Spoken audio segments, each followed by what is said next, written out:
اور ویسے بھی حضور اکرم صلی اللہ علیہ وسلم سے صحابہ کرام نے پوچھا ما هذه الاضاحی یا رسول اللہ، یا رسول اللہ صلی اللہ علیہ وسلم قربانی کیا چیز ہے؟ آپ نے فرمایا قال سنت ابیکم ابراہیم، فرمایا یہ تمہارے باپ حضرت ابراہیم کی سنت ہے۔ اچھا ایک بات یہاں ذہن نشین رکھیے گا، آپ اور میں شاید یہ سمجھتے چلے آئے ہیں کہ قربانی فقط جب سے یہ واقعہ ہوا، آپ بارہا سن چکے ہیں کہ حضرت ابراہیم علیہ السلام نے خواب دیکھا، خواب میں ذبح کر رہے تھے، یہی معاملہ، پھر جنت سے مینڈا آیا۔ بات دراصل یہ نہیں ہے، روئے زمین پر سب سے پہلی قربانی حضرت آدم علیہ السلام کے فرزندوں نے دی تھی، جن کا نام حابیل اور قابیل تھا۔ ایک نے اللہ کی بارگاہ میں صدقہ و خیرات کیا اور ایک نے جانور کو ذبح کیا۔ اس وقت قربانی کی قبولیت کی رب تعالیٰ نے ایک نشانی یہ رکھی تھی کہ لوگ جانور ذبح کرنے کے بعد میدان میں چھوڑ دیتے تھے، آسمان سے آگ آتی، جس کی قربانی قبول ہوتی آگ اس کی قربانی کو کھا جاتی، اور جن کی رہ جاتی وہ روتے رہتے کہ اللہ نے ہماری قربانی کو قبول نہیں کیا۔ میں کہتا ہوں رب تعالیٰ کا امت مصطفیٰ پر یہ بڑا فضل ہے، بلکہ حضور نبی المرسلین خاتم المرسلین صلی اللہ علیہ وسلم کا صدقہ ہے کہ آپ اور میں قربانی کرتے ہیں، لیکن رب تعالیٰ نے اس ثواب کو پوشیدہ مجھے اور آپ کو خبر نہیں دی کہ کس کی قربانی قبول ہوئی ہے اور کس کی نہیں ہوئی۔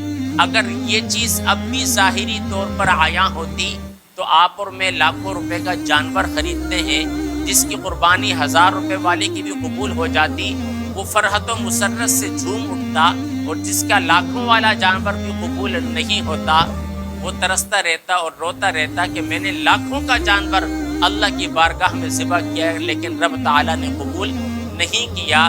رب تعالیٰ نے قبولیت والے معاملے کو امت مصطفیٰ سے مخفی رکھا، یہ بھی رب تعالیٰ کا بہت بڑا ہم پر فضل ہے۔ آپ صلی اللہ علیہ وسلم نے قربانی کی ہے، اور یہ بھی شرعی مسئلہ یاد رکھیے گا کہ آپ اپنے مرحومین کی طرف سے بھی قربانی کر سکتے ہیں، ٹھیک ہے؟ جو ہم سے پہلے گزر گئے ان کی طرف سے قربانی کر سکتے ہیں۔ دوسری بات، جو ہماری نسل آئے گی ان کی طرف سے بھی قربانی کر سکتے ہیں۔ اس کی واضح دلیل کیا ہے کہ حضور اکرم صلی اللہ علیہ وآلہ وسلم نے اپنے والدین کی طرف سے بھی قربانی کی، اپنی بھی قربانی کی، اور اپنی امت کی بھی قربانی کی۔ ہم اور آپ تو پیدا نہیں ہوئے تھے نا، حضور نبی رحمت صلی اللہ علیہ وسلم نے اپنی امت کی طرف سے بھی قربانی کی۔ حضور اکرم صلی اللہ علیہ وسلم کو اپنی امت سے اتنا پیار، حریص علیکم بالمؤمنین رؤوف الرحیم، امت کے معاملے میں بڑے حریص ہیں۔ قرآن کہتا ہے حریص علیکم بالمؤمنین رؤوف الرحیم۔ جو نبی اپنی امت کا اتنا غمخوار ہو، جب دنیا میں تشریف لائیں تو امتی امتی کی صدا ہو، جب دنیا سے چلے جائیں تو اللہم اغفر لی امتی کی لب پر دعائیں ہوں، کیا اس امت کا حق نہیں بنتا کہ وہ حضور کی طرف سے حضور کے نام پر ایک حصہ قربانی کر لے؟ جہاں پر رب تعالیٰ نے آپ کو مال اور دولت سے نوازا ہے، جہاں پر آپ اپنی طرف سے، اپنے اہل و عیال کی طرف سے، اپنے مرحوم والدین کی طرف سے قربانی کر رہے ہیں، وہاں پر ایک حصہ حضور اکرم صلی اللہ علیہ وسلم کے نام سے منسوب کر کے قربانی کیا کریں۔ میرے والد گرامی کہتے ہیں کہ بیٹا اگر اپنی قربانی بھی قبول کروانی ہے نا تو اپنی قربانی کے اندر ایک حصہ آپ صلی اللہ علیہ وسلم کے نام کا منسوب کر لو، ان کے صدقے سے تمہاری قربانی بھی قبول ہو جائے گی۔ میرے اور آپ کے عمل تو دکھلاوے اور ریاکاری سے خالی نہیں، یہ حقیقت پر مبنی بات ہے۔ آپ حقیقتوں کا سفر کریں تب آپ کو عبادت کرنے کا مزہ اور لطف آئے گا۔ ہم لوگ ہر چیز میں دکھلاوا اور ریاکاری کرتے ہیں، کیوں؟ کہ ہمیں عبادتوں کی لذت کا پتہ نہیں ہے، ہم عبادتوں کی لذت سے آشنا نہیں ہیں۔ جب آشنا ہو جائیں گے تو پھر پتہ چلے گا کہ عبادت کسے کہتے ہیں۔ رب تعالیٰ نے کہا قربانی کرنے کا مقصد کیا ہے؟ تمہیں تقویٰ ملے، آپ ساری عبادتیں اٹھا کر دیکھ لیں، حج ہو، روزہ ہو، زکوٰۃ ہو، قربانی ہو، سب کا آخری مقصد کیا ہے؟ لعلکم تتقون، تاکہ تم متقی اور پرہیزگار بن جاؤ۔ آپ 20 سال سے قربانی کر رہے ہیں، کسی کو 50 سال ہو گئے، 60 سال ہو گئے، اپنے سینے پر ہاتھ رکھ کر بتائیں تقوی کی دولت ملی؟ اگر جس کو تقوی کی دولت نصیب ہو گئی وہ خوش نصیب ہے کہ رب تعالیٰ نے اس کی قربانی کو قبول کر لیا۔ جسے تقوی کی دولت مل گئی وہ خوش نصیب ہے، اس نے اللہ کی بارگاہ میں زکوٰۃ دی تو رب تعالیٰ نے اس کی زکوٰۃ کو قبول کر لیا۔ اگر وہ فریضہ حج ادا کر کر آیا ہے تو رب تعالیٰ نے اس کے فریضہ حج کو قبول کر لیا۔ اور اگر ابھی تک تقوی کی دولت نہیں ملی تو عزیزان من سوچنے کا مقام ہے، اس بات کو بار بار سوچئے کہ 40 سال ہو گئے قربانی کر رہے ہیں، تقوی نہیں مل رہا، تو اس بات کی وجہ یہ ہے آپ جو قربانی کر رہے ہیں آپ کی نیتوں کے اندر اخلاص نہیں، آپ عبادتیں کر رہے ہیں، آپ کی عبادتوں کے اندر خلوص شامل نہیں ہے۔ جب خلوص شامل ہوگا تو پھر کیا ہوگا؟ لعلکم تتقون، رب تعالیٰ تمہیں تقوی سے نوازے گا۔ پچھلے سال بھی میں نے یہ بات بتائی تھی کہ اپنی قربانی قبول کروانا چاہتے ہیں تو آپ صلی اللہ علیہ وسلم کے نام سے منسوب ایک حصہ ضرور ڈالیں، ان کے نام کی برکت سے ان کی قربانی کے صدقے رب تعالیٰ ہماری قربانی قبول کرے گا۔ اور ایک بات یاد رکھیں، اگر ایک گھر کے اندر 10 فرد رہتے ہیں اور 10 کے 10 صاحب نصاب ہیں تو 10 کے 10 پر قربانی واجب ہے۔ یہاں پر کیا ہوتا ہے؟ وہ کہتے ہیں بس یہ ہماری اہلیہ کی طرف سے کرتے قربانی ہو جائے گی، ایسا نہیں ہوتا۔ اہلیہ کے نام پر اگر سونا زیورات موجود ہیں تو اس کی الگ قربانی ہوگی، آپ کے پاس رقم الگ موجود ہے تو آپ کے نام کی قربانی الگ ہوگی۔ حضور اکرم صلی اللہ علیہ وسلم سے صحابہ کرام نے پوچھا ما هذه الاضاحی یا رسول اللہ، یا رسول اللہ صلی اللہ علیہ وسلم قربانی کیا چیز ہے؟ فرمایا قال سنت ابیکم ابراہیم، تمہارے باپ حضرت ابراہیم کی سنت ہے۔ پھر آگے کیا فرمایا؟ قالوا فما لنا فیہا یا رسول اللہ، فرمایا یا رسول اللہ صلی اللہ علیہ وسلم اس قربانی کے بدلے ہمیں کیا ملے گا؟ سوال کیا صحابہ کرام نے، قربان جائیں، سوال کر لیا، آپ کی اور میری مشکل آسان کر دی۔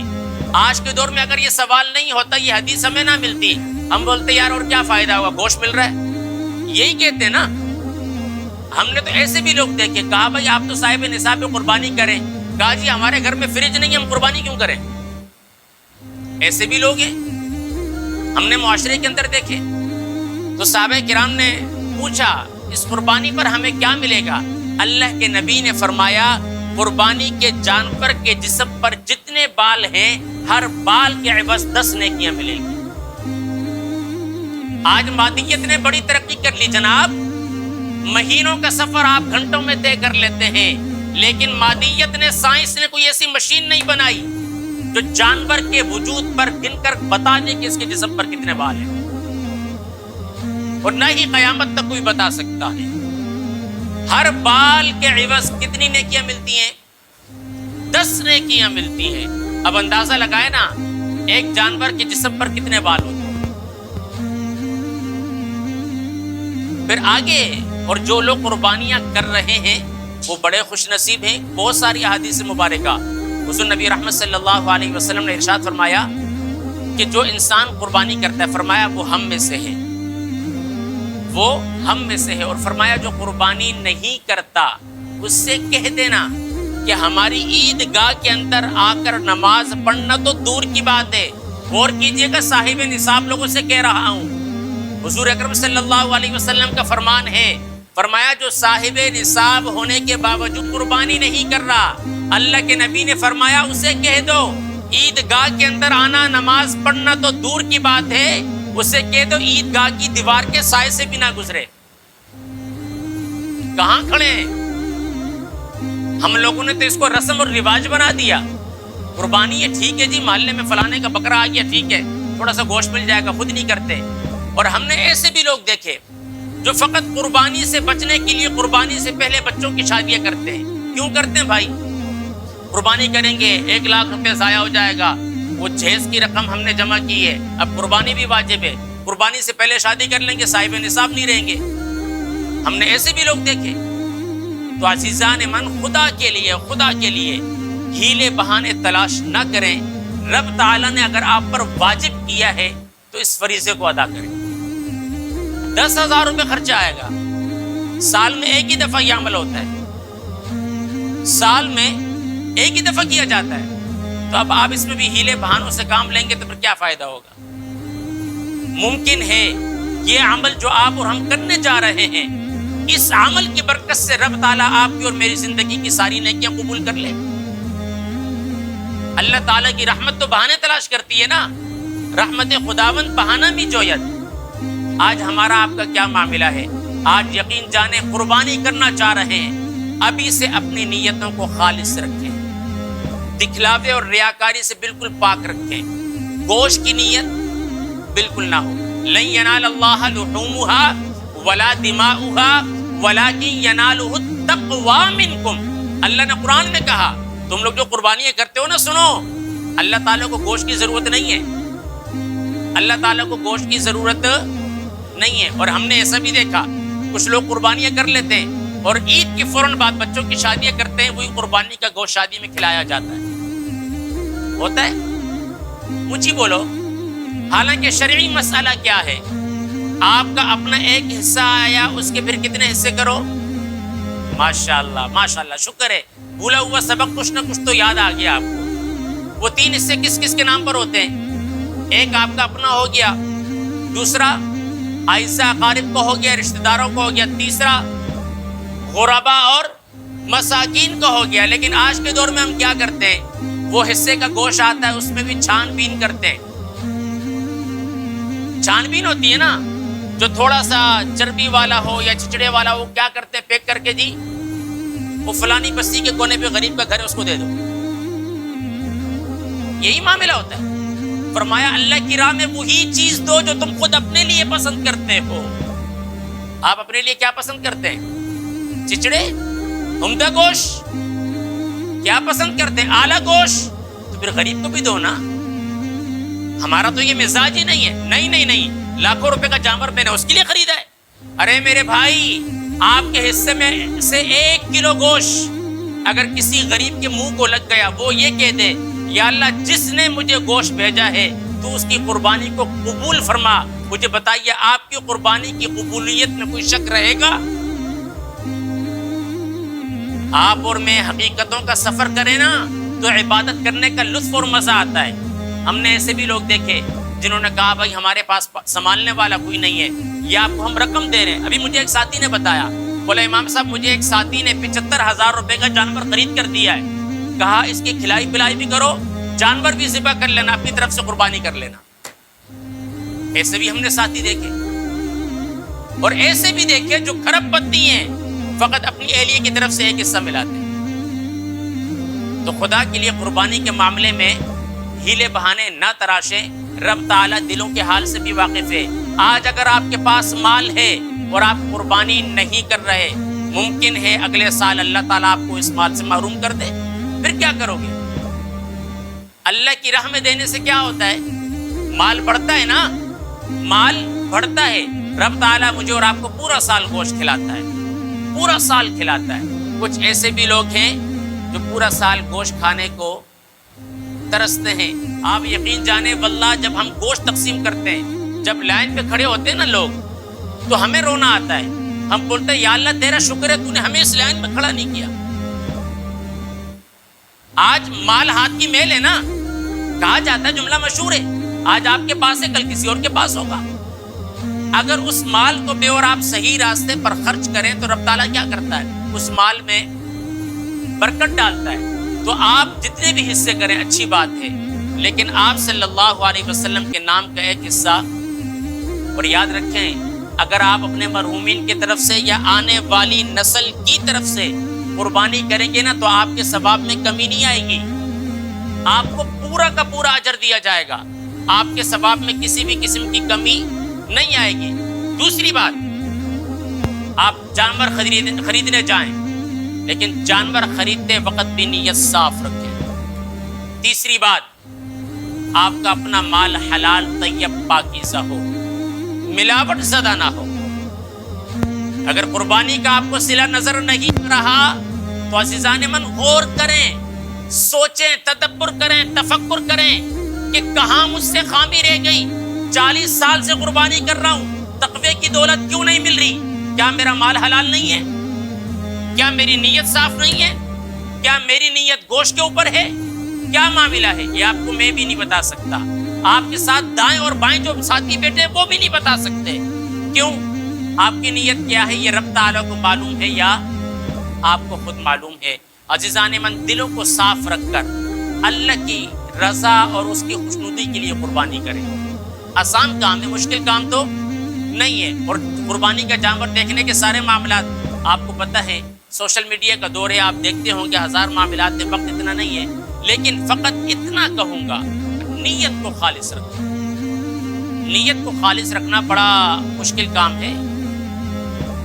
شیطان نے حضرت ابراہیم اور حضرت اسماعیل اور حضرت ہاجرہ کو کتنی جگہ پر بہکایا۔ آج جمرات میں جہاں پر حجاج کرام کنکریاں مارتے ہیں وہ کیا ہے؟ شیطان بہکاتا رہا نا، تو شیطان آپ کو اور مجھے بھی بہکا سکتا ہے۔